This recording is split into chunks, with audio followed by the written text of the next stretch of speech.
what is it that gives the police legitimacy? It's an important question. The general lefty position is that the cops are pigs, and yeah, I can see why. It's not hard to find instances of legitimate police brutality. And the policing question is the one thing that the left gets consistently correct. The problem, of course, lies in the left's proposed solutions. You can't defund the police without crime skyrocketing. And no society can exist entirely without a watchman, no matter how many anarchist idiots you read who say that it can. Eventually, somebody, somewhere, has to be the person that uses force to keep the peace. So we have to ask, what makes that force legitimate? The Brits seem to have it right. It's the consent of the governed that makes policing legitimate. And consent of the governed means that there should be restrictions on police power. I know Americans love their castle doctrine, but it's originally a British idea. Sir Edward Coke, in the Institutes of the Laws of England, wrote, "For a man's house is his castle, and each man's home is his safest refuge." Later, castle was defined in this passage. "The poorest man may, in his cottage, bid defiance to all the forces of the crown.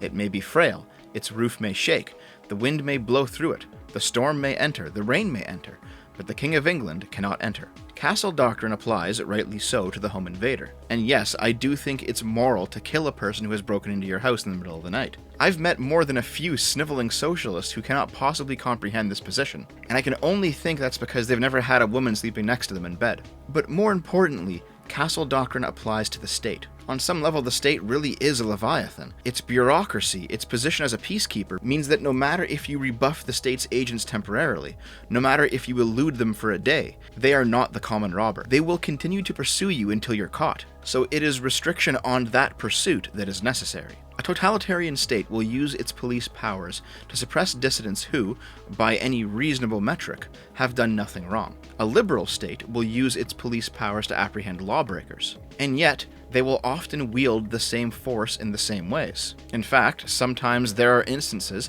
in which the police of the liberal state opt to use less lethal means to do their jobs. When the left objects to the police, they do so based on this surface-level reasoning, that the jackboot stomping on the protester and the policeman apprehending the murderer both must use force, and so they are both objectionable. It is only the most naive among them who actually hate the concept of force itself. As their activists have shown us, most of them would and do wield force when given the opportunity. But it is not only when the police use their powers that gives them legitimacy, it is also when they fail to use them. We've been talking about the Brits, so let's look at their police force. They're known for not carrying guns regularly, though they obviously have access to them if they're needed. They've also sometimes got those tall hats that Americans like to poke fun at. Did you know that there's an old British law still in effect? That if a pregnant woman urgently needs to pee, the officer is required to give her his hat to do it into if there's no washroom around? But that's not the only way the cops are taking the piss right now. Check this out. We were alerted to a series of racist messages sent to a footballer today, and after looking into them and conducting checks, we have arrested a boy. The 12-year-old has been taken into custody. Thanks to everyone who raised it, racism won't be tolerated.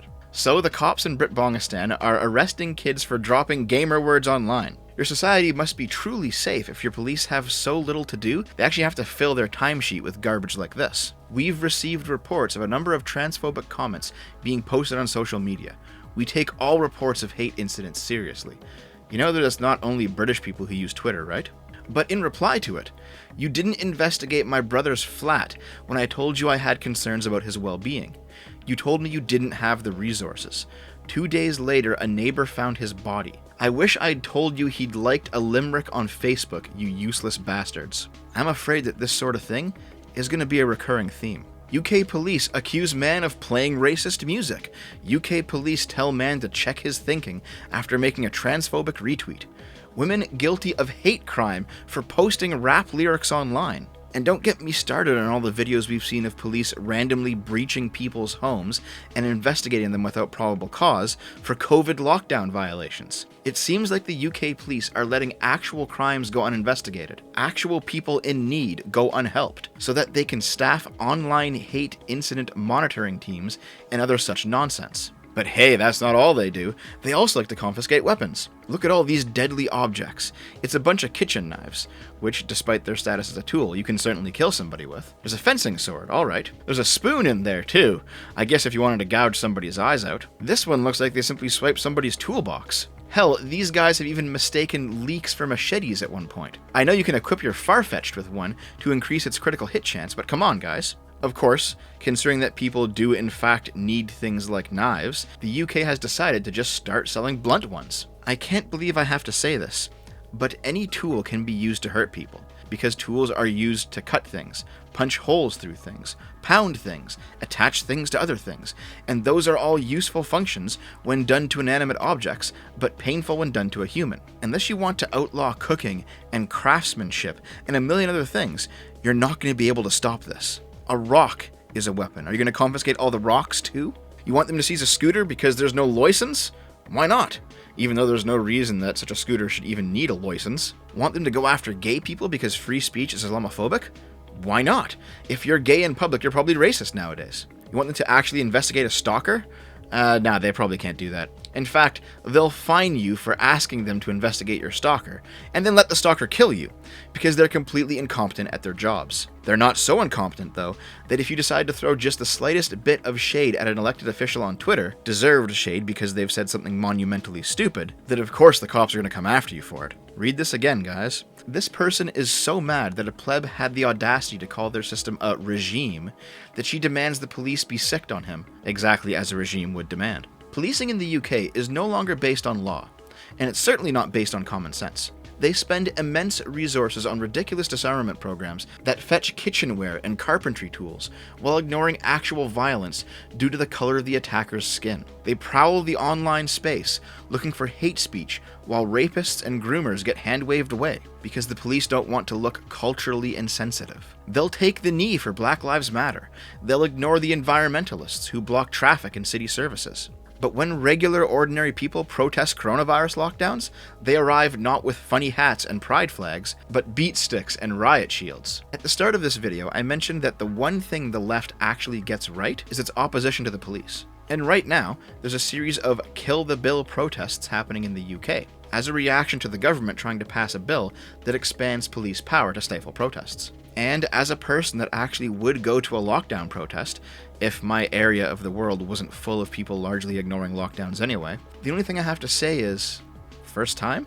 Yes, the cops are brutalizing these kill the bill protesters. And yes, the protesters are predominantly leftists. The problem with the leftist anti-police action is that their vision for what comes next is just as bad as having a corrupt police force around. But that doesn't mean that we should tolerate a corrupt police force. And that is exactly what the UK police are.